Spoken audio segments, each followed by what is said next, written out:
সমস্যা নেই, এটা বলাই যায়। কিন্তু যেহেতু আমাদের হাদিসের মূল ইবারতগুলো, মূল কথাগুলোকে আরবি বলে বলে অনুবাদ করতে হয়, এই জন্য আপনারা যদি এদিক সেদিক করেন তাহলে কিন্তু আমি বলতে পারবো না। বুঝে আসছে? এবং মাহফিলের মূল উদ্দেশ্য হলো আমল। মূল উদ্দেশ্য কি বলেন? আমল। আপনারা এত করে কষ্ট করে একটা আয়োজন করেছেন, এখান থেকে যদি কিছু আমল না নিয়ে যেতে পারেন তাহলে এই মাহফিলের কোনো উদ্দেশ্য থাকে না। কি বলেন? এই জন্য আমি আলোচনার পূর্বে 4টা আমলের কথা বলছি। 1 নম্বর, আমরা যে গাছ লাগাবো এটা সহজ উপায় কি? আপনি আমরা প্রতিদিন সকাল সন্ধ্যায় সুবহানাল্লাহ, আলহামদুলিল্লাহ, লা ইলাহা ইল্লাল্লাহু, আল্লাহু আকবার 100 বার করে। কতবার? সকালে যদি 100 বার হয়, সন্ধ্যায় 100 বার হয়, মোট 800 শব্দ হয়। কত? 800 শব্দের বিনিময়ে 800টা গাছ আমার আপনার জন্য জান্নাতে লেগে যাবে। এছাড়াও আরো কি আছে? লাভ আছে। জামিআ তিরমিজির 3471 নম্বর হাদিস, আন আমর ইবনে শুআইব আন আবিহি আন জাদ্দিহি أن رسول الله صلى الله عليه وسلم قال من سبح الله 100 بالغداة و100 بالعشي। আমর ইবনে শুআইব তার বাবা থেকে বর্ণনা করেন, আল্লাহর রাসূল সাল্লাল্লাহু আলাইহি ওয়াসাল্লাম বলেন, যে ব্যক্তি সকালে 100 বার সুবহানাল্লাহ, সন্ধ্যায় 100 বার সুবহানাল্লাহ বলে, কানা কামান হাজ্জা মিয়াতা মাররাতিন, ওই ব্যক্তি যেন 100 বার হজ আদায় করার সমতুল্য সওয়াব পেয়ে গেল। 100 বার হজ করলে যেই সওয়াব আল্লাহ আমাকে আপনাকে সকাল সন্ধ্যায় সুবহানাল্লাহ 100 বার বললে সেই সওয়াব দান করবেন। ওমান হামিদাল্লাহ 100 বিল গাদাতি ওয়া 100 বিল আশি, যে ব্যক্তি সকালে 100 বার আলহামদুলিল্লাহ, সন্ধ্যায় 100 বার আলহামদুলিল্লাহ বলে, কানা কামান হামালা আলা 100 ফারসিন আও ক্বালা গাযা 100 গাজওয়াতিন, ওই ব্যক্তি যেন আল্লাহর রাস্তায় 100 ঘোড়া দান করার সওয়াব পেয়ে গেল। অথবা বর্ণনাকারী বলেন, আল্লাহর রাসূল বলেছেন 100 জিহাদে অংশগ্রহণ করার সওয়াব পেয়ে গেল। ওমান হাল্লাল্লাহু 100 বিল গাদাতি ওয়া 100 বিল আশি, যে ব্যক্তি সকালে 100 বার লা ইলাহা ইল্লাল্লাহ, সন্ধ্যায় 100 বার লা ইলাহা ইল্লাল্লাহ বলে, কানা কামান আ'তাকা 100 রাকাবাতিন মিন ওয়ালাদি ইসমাঈল আলাইহিস সালাতু ওয়াস সালাম, ওই ব্যক্তি যেন ইসমাঈল আলাইহিস সালাতু ওয়াস সালামের বংশধরদের মধ্য হতে যারা গোলাম হয়ে গেছে এরকম 100 গোলাম আজাদ করার সওয়াব পেয়ে গেল। ওমান কাব্বারাল্লাহ 100 বিল গাদাতি ওয়া 100 বিল আশি, যে ব্যক্তি সকালে 100 বার আল্লাহু আকবার, সন্ধ্যায় 100 বার আল্লাহু আকবার বলে, লাম ইয়াতি ফি যালিকাল ইয়াউমি আহাদুন বিআকসার মিম্মা আতা বিহি, ওই দিনে ওই ব্যক্তির থেকে অধিক আমলকারী আর দুনিয়াতে কেউ হতে পারবে না। সকালে 100 বার আল্লাহু আকবার, সন্ধ্যায় 100 বার আল্লাহু আকবার। তার মতো যদি আপনি আমলকারী হতে চান, আপনাকেও আমাকেও 100 বার সকালে, 100 বার সন্ধ্যায় আল্লাহু আকবার বলতে হবে। আর যদি তার থেকে বেশি হতে চান, আউজাদ আলা মা ক্বালা, তার থেকে বেশি বলতে হবে। তার থেকে কি করতে হবে? বেশি বলতে হবে। তাহলে আপনাদের কাছে আজকের 1 নম্বর আমল হলো সকাল সন্ধ্যায় সুবহানাল্লাহ, আলহামদুলিল্লাহ, লা ইলাহা ইল্লাল্লাহ, আল্লাহু আকবার কতবার? 100 বার। এটা কিন্তু সহজ কিভাবে জানেন? আপনি যখন আঙ্গুল দিয়ে গুনবেন, এক জায়গাতেই 3-4টাকে একসাথে বলবেন, তাহলে সহজ বেশি। সুবহানাল্লাহ, আলহামদুলিল্লাহ, লা ইলাহা ইল্লাল্লাহ, আল্লাহু আকবার। আবার সুবহানাল্লাহ, আলহামদুলিল্লাহ, লা ইলাহা ইল্লাল্লাহ, আল্লাহু আকবার। তাহলে একসাথেই 4টা শব্দের 100 400 হয়ে যাবে। এটা সহজ না? এটা সহজ। দ্বিতীয় নাম্বার আমল, আমরা যারা মৃত্যু পর্যন্ত 2টি অভ্যাস করে নিতে পারবো, রাসূল বলেন তারা জান্নাতি। কয়টা অভ্যাস? 2টি অভ্যাস। জামিআ তিরমিজির 410 নম্বর হাদিস, আন নবী হুরায়রা ওয়াল মুগীরা ইবনে শু'বা রাদিয়াল্লাহু তাআলা আনহুমা ক্বালা قال النبي صلى الله عليه وسلم خصلتان لا يحصيهما رجل مسلم إلا دخل الجنة। আল্লাহর রাসূলের বিখ্যাত 2 জন সাহাবী আবু হুরায়রা এবং মুগীরা ইবনে শু'বা রাদিয়াল্লাহু তাআলা আনহুমা বর্ণনা করেন, আল্লাহর রাসূল সাল্লাল্লাহু আলাইহি ওয়াসাল্লাম বলেন, যেই মুসলমান 2টি অভ্যাস নিজের জন্য অপরিহার্য করে নিবে। কয়টি অভ্যাস? 2টি অভ্যাস অপরিহার্য করে নিবে, ওই ব্যক্তি জান্নাতি। দুটি অভ্যাস কি কি? 1 নম্বর, ইউসাব্বিহুল্লাহ ফি দুবুরি কুল্লি সালাতিন 10 ওয়া ইয়াহমাদুহু 10 ওয়া ইউকাব্বিরুহু 10। 1 নম্বর অভ্যাস, আমাদের যে আমরা যে 5 ওয়াক্ত নামাজ পড়ি, এই 5 ওয়াক্ত নামাজের সালাম ফিরানোর পরে 10 বার সুবহানাল্লাহ, 10 বার আলহামদুলিল্লাহ, 10 বার আল্লাহু আকবার বলা। 1 নম্বর কি বলেন? অভ্যাস। 5 ওয়াক্ত নামাজের পরে 10 বার সুবহানাল্লাহ, 10 বার আলহামদুলিল্লাহ, 10 বার আল্লাহু আকবার। দ্বিতীয় নম্বর অভ্যাস, ওয়ায়ুসাব্বিহুল্লাহ ইনদা মানামিহি 33 ঘুমানোর পূর্বে 33 বার সুবহানাল্লাহ, 33 বার আলহামদুলিল্লাহ, 34 বার আল্লাহু আকবার। অভ্যাসটা করলেন, তাই না? দেখেন এখানে যে আপনি 10 বার করে বলতেছেন, একটা তো আপনার অভ্যাসের কারণে আপনি জান্নাতি হবে নয়, আবার এগুলোর বিনিময়ে কিন্তু জান্নাতে আবার কি লাগতেছে? গাছও লাগতেছে, তাই না? তাহলে কত বেশি ফজিলতপূর্ণ এই আমলগুলো, বুঝাচ্ছে? 2 নম্বর আমল কেন? 3 নম্বর আমল, সহিহ মুসলিমের 1239 নম্বর হাদিস, আন নবী হুরায়রা রাদিয়াল্লাহু তাআলা আনহু قال قال رسول الله صلى الله عليه وسلم من سبح الله دبر كل صلاة 33। আবু হুরায়রা রাদিয়াল্লাহু তাআলা আনহু বর্ণনা করেন, আল্লাহর রাসূল সাল্লাল্লাহু আলাইহি ওয়াসাল্লাম বলেন, যে ব্যক্তি 5 ওয়াক্ত নামাজের পরে 33 বার সুবহানাল্লাহ, কতবার? এটা কিন্তু আলাদা আমল। 33 বার সুবহানাল্লাহ ওয়া হামিদাল্লাহ 33, 33 বার আলহামদুলিল্লাহ ওয়া কাব্বারাল্লাহ 33, 33 বার আল্লাহু আকবার। 33 33 33 3 দিয়ে যদি গুণ দেওয়া হয় কত হয়? ফাতিলকা 99, রাসূল বলেন 99, গুণ বলে 99, কত? 99 হয়েছে। ওয়া ক্বালা তামামাল মিয়াতি লা ইলাহা, বলেন লা ইলাহা ইল্লাল্লাহু ওয়াহদাহু লা শারীকা লাহু লাহুল মুলকু ওয়া লাহুল হামদু ওয়া হুয়া আলা কুল্লি শাইইন কাদির। 33 33 33 99, আর এই দোয়াটা পড়ে কত হবে?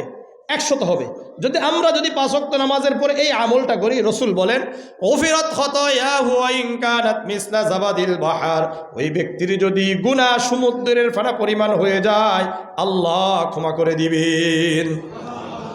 3 নম্বর আমল। 4 নম্বর আমল, সহিহ বুখারীর 6405 নম্বর হাদিস, আন নবী হুরায়রা রাদিয়াল্লাহু তাআলা আনহু قال قال رسول الله صلى الله عليه وسلم من قال سبحان الله وبحمده في اليوم 100 مرة।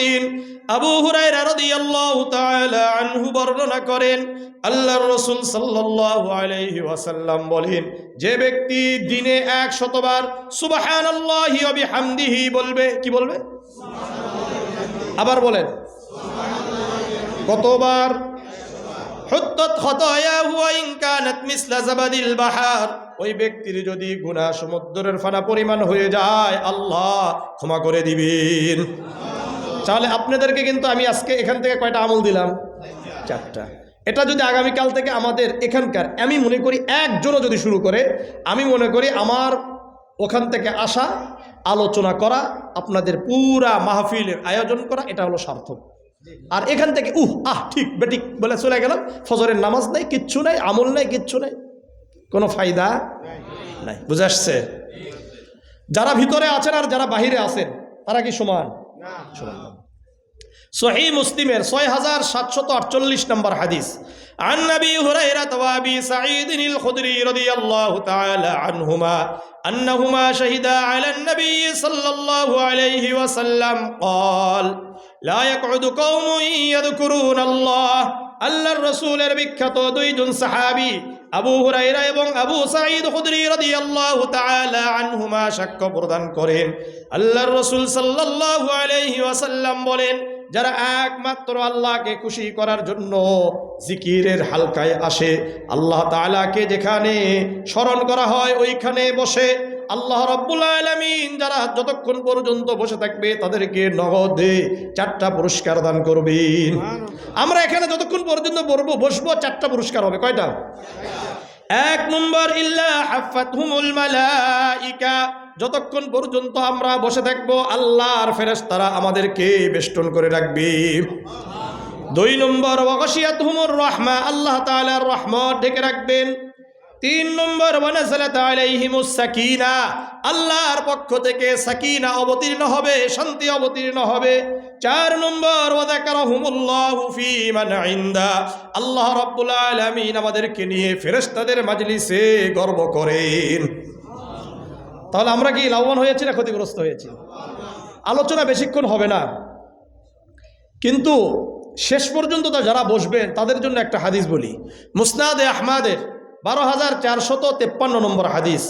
আন আনাস ইবনে মালিক রাদিয়াল্লাহু তাআলা আনহু قال قال رسول الله صلى الله عليه وسلم ما من قوم اجتمعوا يذكرون الله। আনাস ইবনে মালিক রাদিয়াল্লাহু তাআলা আনহু বর্ণনা করেন, আল্লাহর রাসূল সাল্লাল্লাহু আলাইহি ওয়াসাল্লাম বলেন, যারা একমাত্র আল্লাহকে খুশি করার জন্য একত্রিত হয়ে আল্লাহকে স্মরণ করে, লা ইউরিদুনা বিযালিকা ইল্লা ওয়াজহাহু, আল্লাহর সন্তুষ্টি ছাড়া আর কোনো উদ্দেশ্য থাকে না। আমরা এখানে কার জন্য আসছি? আল্লাহ ছাড়া অন্য কাউকে সন্তুষ্টের জন্য আসছি না, না। আল্লাহর রাসূল বলেন, ইল্লা নাদাহুম মুনাদিম মিনাস সামাই, আসমান থেকে একজন ফেরেশতা ঘোষণা করতে থাকে, আন কুমু মাগফুরাল লাকুম, তোমরা মাহফিল শেষ করে এমন ভাবে বাড়িতে ফিরে যাবে আল্লাহ রাব্বুল আলামিন তোমাদের গুনাহগুলো ক্ষমা করে দিবেন। ওয়াকাদ বুদ্দিলাস সাইয়্যাতুকুম হাসানাত, তোমাদের গুনাহগুলো নেকি দ্বারা পরিবর্তন করে দিবেন। তাহলে আমরা কারা কারা চাই যে গুনাহগুলো ক্ষমা হয়ে যাক? সবাই চান তো ইনশাআল্লাহ? শেষ পর্যন্ত বসবো। আমি বেশি রাত করার মানুষ না, সর্বোচ্চ 12টা, ঠিক আছে? এটা করে ইনশাআল্লাহ শেষ করে দিব। কারণ আমাদের ওয়াজ মাহফিল করা ফরজ ওয়াজিব সুন্নত কিচ্ছু না, এগুলো হলো নফল ব্যাপার। এটা করার মূল উদ্দেশ্য হলো এখান থেকে কোরআন এবং হাদিসের ইলম অর্জন করে আমরা মূলত আমাদের জীবনে এটাকে বাস্তবায়ন করা, সমাজে বাস্তবায়ন করা। ফজরের নামাজ পড়া, 5 ওয়াক্ত নামাজ পড়া, তাই না? আপনি সারা রাত ওয়াজ করছেন, ফজরের নামাজ জামাতে পড়লেন না, লাভ কি? অথচ সারা রাত ঘুমাইছেন, ফজরের নামাজ যদি জামাতে পড়েন তো সারা রাত ইবাদত করার সওয়াব আল্লাহ আমাদের আমল নামায় দান করবেন। সহিহ মুসলিমের 1377 নম্বর হাদিস। عن عثمان بن عفان رضي الله تعالى عنه قال سمعت النبي صلى الله عليه وسلم يقول من صلى العشاء في جماعة فكأنما قام نصف الليل।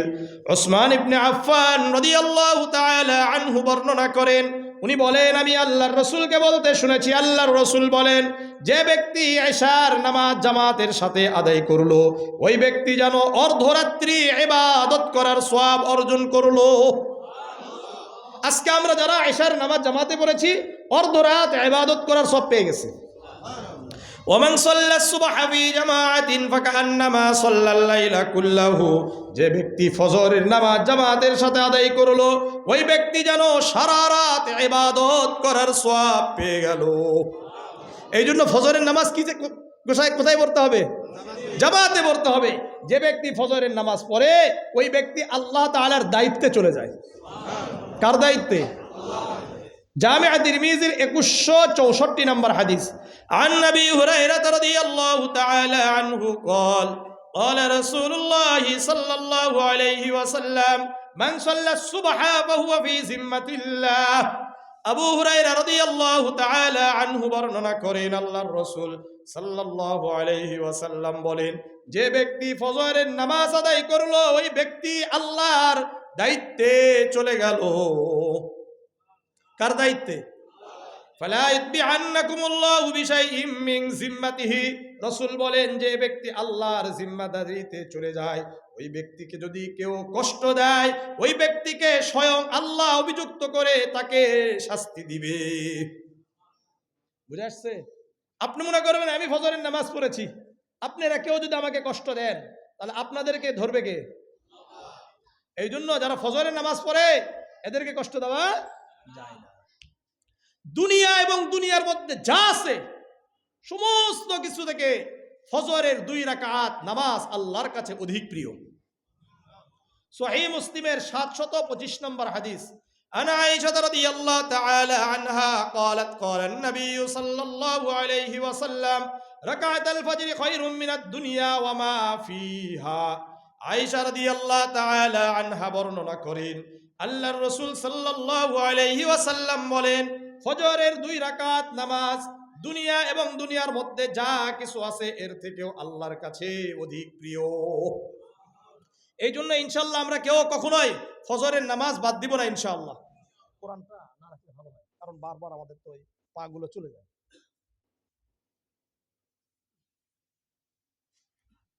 বুঝতে পারছেন বিষয়টা?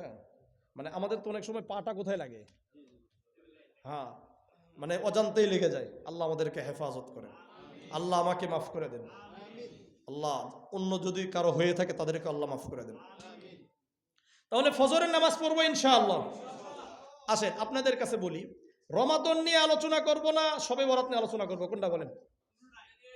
দুটো একসাথে কিভাবে হয়? রমাদান নিয়ে আলোচনা করি।